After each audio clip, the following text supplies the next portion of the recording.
Hiya, Margie. Well, it's about time you showed up. What took you so long? Oh, I had a little business with the government. Okay, so I had to stop by the unemployment office and pick up my check. Your last one, Freddie. I've got it all figured out. You'll never have to go there again. But, Margie... We've got to rehearse it before Dad gets home. Rehearse? What are you talking about? Here, I've got it all written out for you. Now read it as though you meant it. Mr. Albright, I want a job in your office, and this time I won't take no for an answer. You mean the minute he comes through that door. But first we'll run through it a couple of times. Now, I'll pretend I'm Dad just getting home from the office. You ready? Ready. What? You here again? Mr. Albright, I want a job in your office, and this time I won't take no... Margie, I can't do it. He'll kill me right on the spot. Sometimes I think my father's right. You just don't have any get up and go. Heck, I haven't. Every time your father walks in, I get up and go. Okay, now let's try it again. And this time, put some life into it. Shove me down in the chair. Raise your voice. Any questions? Just one. What? Can't we forget it? All right, Mr. Albright, go on out and come in again. You ready? Ready. What? You here again? I want a job in your office, and I won't take no for an answer. Wilson, I warn you. I said shut up. Wonderful, Freddie, wonderful. Gee, I guess I can be forceful. He'll really be impressed. I'll even lay it on heavier than that. Looks like you got something unhappy on your mind, Mr. Albright. Charlie, I've been through the mill today. Contracts. A big deal with a company called Consolidated Mica. What a bunch of chiselers. Why, they beat me right down to the last penny. I'm so mad right now that I could punch a hole through a 2-foot plank. Nobody better get in my way, that's all I can say.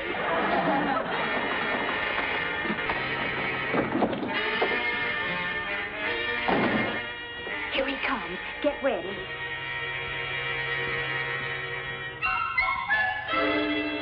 What? You here again? Shut up. Sit down. I want a job in your office. I said sit down. No, please, Mr. Albright, please, no. Mr. Albright, help. Help! No, my apartment, help! Stop me.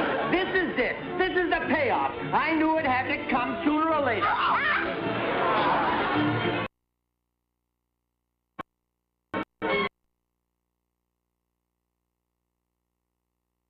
Dad, honest, I made him do it.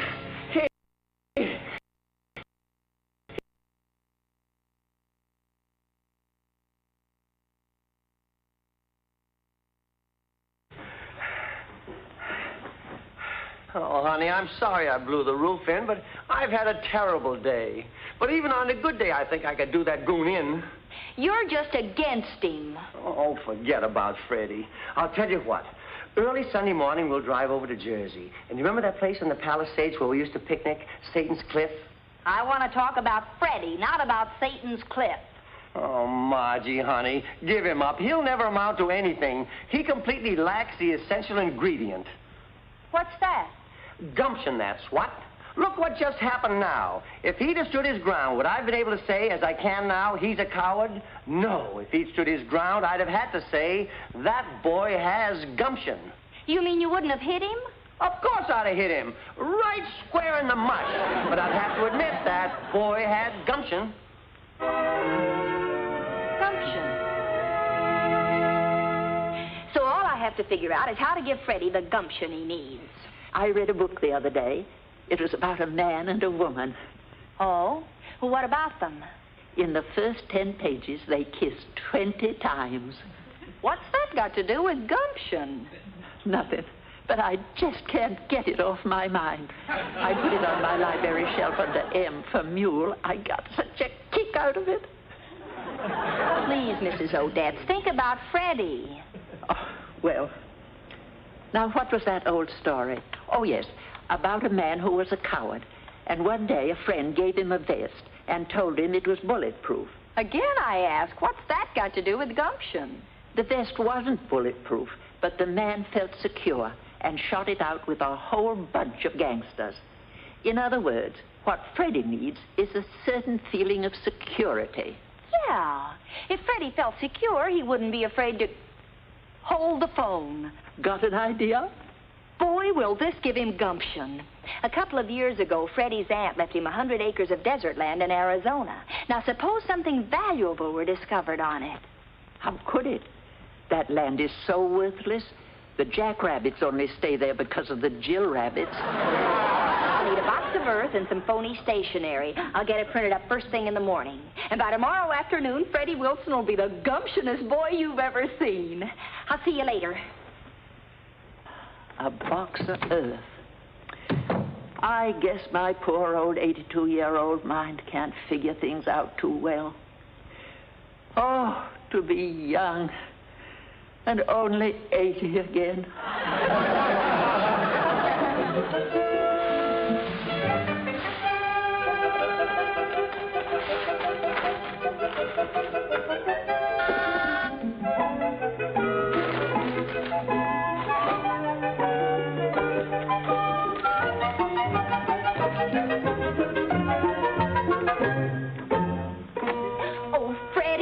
You hurried over. I've never heard you so excited on the phone before. What's up?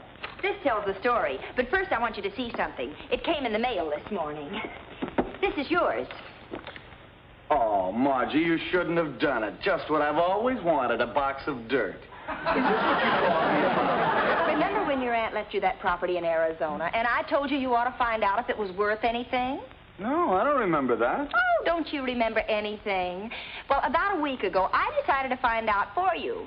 That earth is from your land, and this is from an assayer I paid to check it for you. Read it. This is about my land? Dear Mr. Wilson, we would suggest you keep the following extremely confidential until you have expert advice as to proper procedure. We are sending sample of your topsoil. Same covers more than 50 of the 100 acres.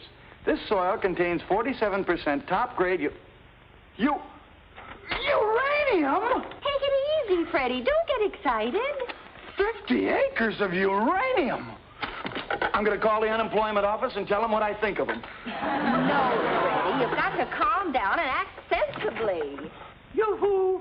Margie! Come on in, Mrs. Odette. Margie, do you realize what this means? I'm a trillionaire. I think I'll buy New York. Oh, I see. You've told him the good news. Mrs. Odette, I've always wanted to do something nice for a sweet old lady. Is there anything you'd like? I'm not sweet and I'm not old. I'm so young, I help Boy Scouts across the street. Oh, you didn't mean anything, Mrs. Odette. I'll bet you could get a job in my father's office now. Your father's office? Who wants to work for a cheap little outfit like that? I think I'll buy up all the automobile factories in Detroit and make just one car. The Freddie. Then I think I'll buy my mother that island she's always liked, Bermuda. Freddie, you've got to calm down. Careful, girl. You're touching an aristocrat. Listen, Freddie Wilson, you wouldn't feel so big if it hadn't been for me, so pipe down and listen. The rich can afford to be understanding. What is it, child? Look, the letter said not to act until you get expert advice. So? And so how much money have you got to get that expert advice? 7 cents. You see, what you need is a job. You've got to have capital. Otherwise, somebody will steal you blind. You'll have to give it away before you have time to develop it. Gee, that's right. And, Freddie, where's a better place to find out how big business operates than my father's office? Or are you still afraid of my father? Afraid of him? That poor guy? Huh. It might be amusing working with him. If I like it, I'll buy out the whole firm. Oh, and Freddie. Yeah? Whatever you do, don't let my father and Mr. Honeywell find out about the uranium. You know how clever they are in getting what they want. Don't you worry about a thing. Oh, almost forgot my uranium. You won't let them find out what's in it. Not a chance. See you later. So long, kid. Freddie, if I've ever seen a man with gumption, you're it. Gumption's my middle name. Well, did it work or did it work? He's as good as hired already. But, honey, what happens when the poor boob finds out his box of earth came from the backyard of this building? Oh, he'll get another letter from the assayer saying it was all a mistake. But by then, he'll be a solid employee. And my father will have to admit that I was right about Freddie being able to do a good job.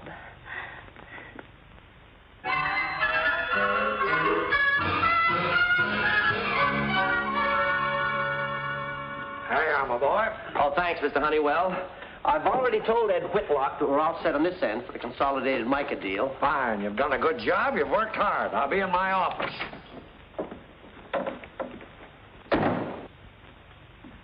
What do you want? Get up. What did you say? I said get up. Go find yourself a smaller office. I like this one. Mr. Honeywell, will you open the door so I won't break it when I throw him out? You stay where you are. What? Do you realize I'm the president of this company? Look, Honeywell, Honeywell? Nobody calls me anything but Mr. Honeywell. I told Margie to give you up. I hope the district attorney understands my contribution to society for what I'm about to do. You don't scare me, Whitey. I'm going to work in this office. All right, I've had enough of this, Ninny. You have my full permission. I'll get the door. Oh, you've asked for this for a long time, and now you're going to get it.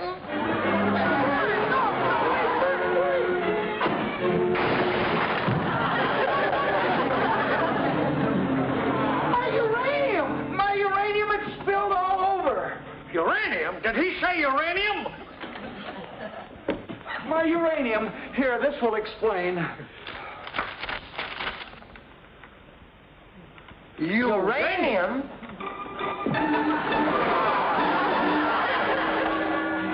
All right, don't waste a grain of it. You wanted a job with us, son?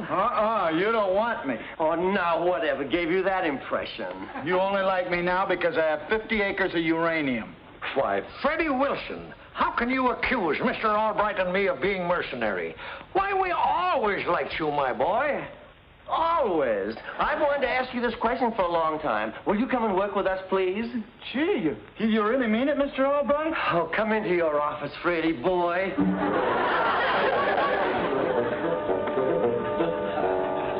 Oh, sit down, Freddie lad. And as you said, I'll take a smaller office. And the only thing that's important to Mr. Honeywell and me is that you're happy. Happy and with us. All right, that consolidated deal, we'll need that money. Oh, Betty. Yes? Betty, call Ed Whitlock in Philadelphia and tell him to hold off on that consolidated mica deal. Then phone the airlines and get 3 tickets for the nearest airport to Prescott, Arizona. Yeah. A deal like this uranium field is just the spot for that $200,000. Could be the biggest deal we've ever gotten in on. Might lead to millions. Hundreds of millions. Oh, Mr. Albright, I just remembered. I guess I kind of slipped up. I hope you won't give me away.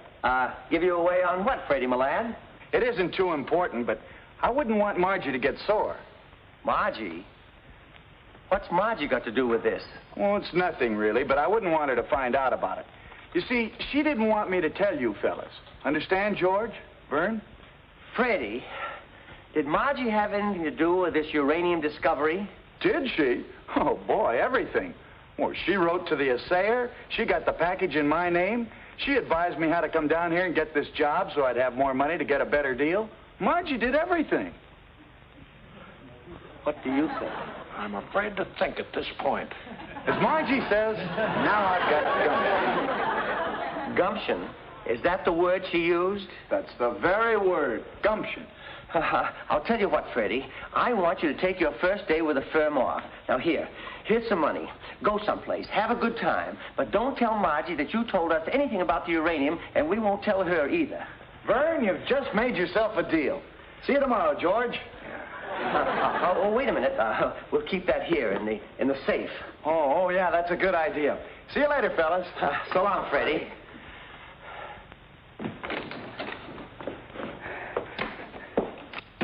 I could tell you had an idea. What is it? Well, if Margie's involved, we can't take a chance. Betty, look up a metallurgical laboratory. Metallurgical, that's right. And tell them we want a man over here as soon as possible with a Geiger counter. Yes, a Geiger counter.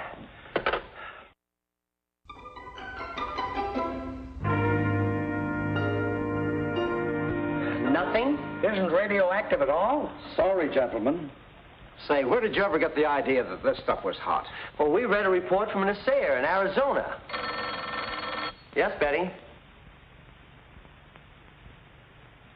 Thanks, Betty. Just as I expected. There's no such a Sayers office. It's a pure, unadulterated phony all the way through. All right, you've got to do something about that daughter of yours. All I said was just one word, gumption. Hello? Put him on. Hello, Ed? You what? No, Ed. Put the money back in Consolidated Mica. Is there still time? Oh, wonderful. Do it right away. I'll explain later. But get that Consolidated Mica deal. We could have shot $200,000 away, and all on account of Margie. Oh, what am I going to do with that girl? Wait. Could you rig up one of these Geiger counters so that it would click anytime you wanted to? Why, yes, I suppose so, but... What's on your mind, Albright? Tonight, Mr. Honeywell, my little Margie is going to learn the lesson of her life. Dad? It sure is. You sure sound happy. Why shouldn't I be? I'm flying to Arizona the first thing tomorrow morning. Arizona? Arizona, big deal. And you'll never guess who our newest employee is. Freddie Wilson. He didn't mean to tell us, but he dropped his box of ore and, well, I can't tell you any more about it. I promised I wouldn't. Dad, you're flying to Arizona because of that? I'm not only flying to Arizona, but we pulled $200,000 out of a surefire deal to put in this thing that Freddie's concerned with. $200,000? Dad, I've got to tell you something. That earth isn't from Arizona. It's local dirt. I dug it myself from the backyard of this building. You what? Well, I was only trying to give Freddie some gumption. Margie Albright, I haven't spanked you since you were a little girl. Oh, what am I sore about? You mean you aren't mad? Oh, why should I be? But, Dad, that dirt, the report, I made it all up. It isn't radioactive at all. Margie Albright, do you think that two businessmen as smart as Mr. Honeywell and your old pappy wouldn't check before leaping into a deal as big as this? We called in a metallurgist, and his Geiger counter told us all we wanted to know. You mean the dirt in that box is... One of the richest strikes of uranium he'd ever heard of. Holy mackerel! Mr. Honeywell will be here any minute now with the man from Washington. The man from Washington?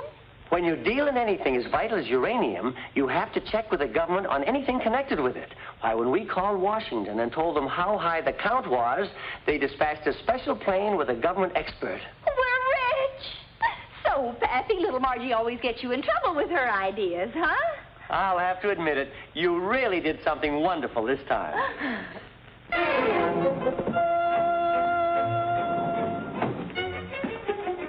Sure you got everything straight? I think so. My little Geiger counter is about to play the gag of the year on Mr. Albright's daughter. I guess you know what to do. Don't you worry, Mr. Honeywell. I'll make it look good. Come in. It's probably Mr. Honeywell, the man from Washington. Oh, wait, Dad. Naturally, I'll expect to be president of the company, but you and Mr. Honeywell can be vice president. Okay, baby. Hi, Vern. Hiya, Margie. This is Professor Wessler from Washington. How do you do, sir? How do you do? Hi, Professor. I'm Mr. Albright's daughter. I made the discovery. Well, if what Mr. Honeywell tells me is true, you're to be congratulated. Say, that must be hot ore. My counter is clicking already. Where is it? It isn't here. It's in our safe at the office. Well, if it isn't here, what's my counter picking up? It's coming from you. Why would it come from me? Good heavens. What's the matter? Something wrong? Stand back from her. Well, what's wrong with me? Did you say you made the discovery? I dug it up with my hands. You shouldn't have done that. You've got uranium poisoning. The uranium poisoning? Well, what does that mean? That means that you'll have to be taken to the government experimental hospital in Washington. They'll put you in a lead-walled room to protect others. Until what? Until the end. My baby. My poor baby. That means you'll never be able to touch her again. Oh, Dad! Dad! I'll get it. I had so little time to talk with my friend. Hello? Margie, I've been sitting here trying to figure out what kind of a gag was Mr. Honeywell and that other man talking about playing on you a few minutes ago. You must have the wrong number. Oh, I see. You weren't under the gag, but you are now. Oh. Oh, my baby, my poor baby. Don't touch her. I'll call Washington and arrange everything. I'll go and say goodbye to Mrs. Odette.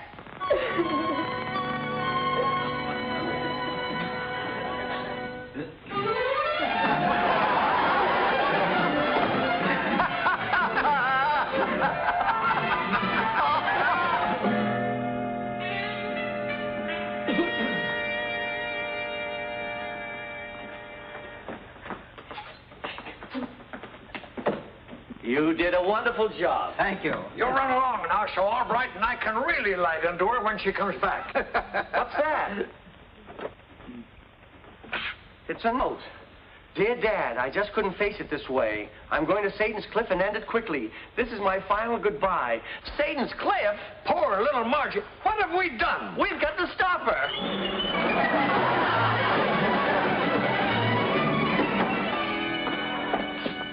And now a little bonus for them.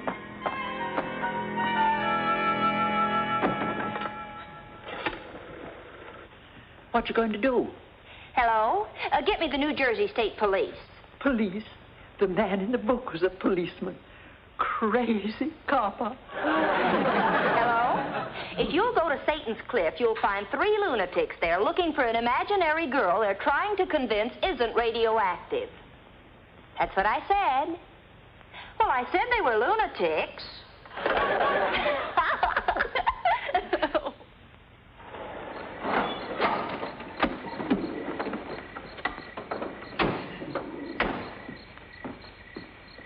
I think the girl on the phone was the lunatic. Margie! Yeah. Margie! Miss Albright, you're not radioactive. The girl wasn't wrong. We better get him. Now, wait a second. The poor guys aren't to blame. Let me handle this. In a case like this, a little psychology helps a lot. Now, come on. She only knew she isn't radioactive. Poor Margie. Poor little thing.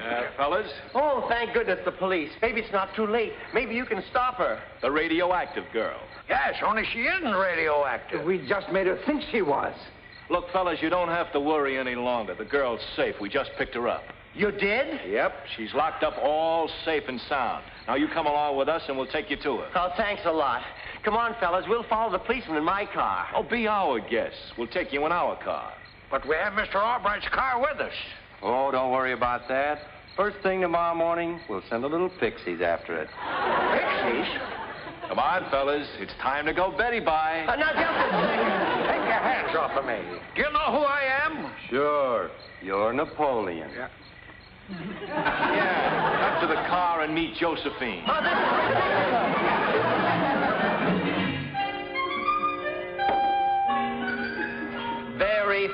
Very funny indeed. Well, they only kept you overnight. Now, you listen to me, young lady. If you ever do a thing like that again, Margie Albright. Morning, Margie, my girl. I told my tailor about my good luck, and he gave it to me on 100% credit. Did you tell the kid here about our little merger, Vern? Get out of here. But, Vern. Get out. But, Vern, you, me, George, my uranium. Go, Freddie, go on. Practically the richest man in the world, and he still throws me out. This place confuses me. It really does.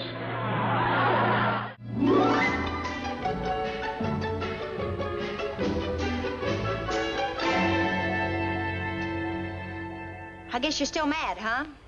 Mr. Honeywell, too? Good. Maybe this time you learn not to play tricks on little Margie. You started it. You sold that bubble-brained Freddie a crazy bill of goods and... Okay, I guess we did ask for it. Well, that's my little Margie for you.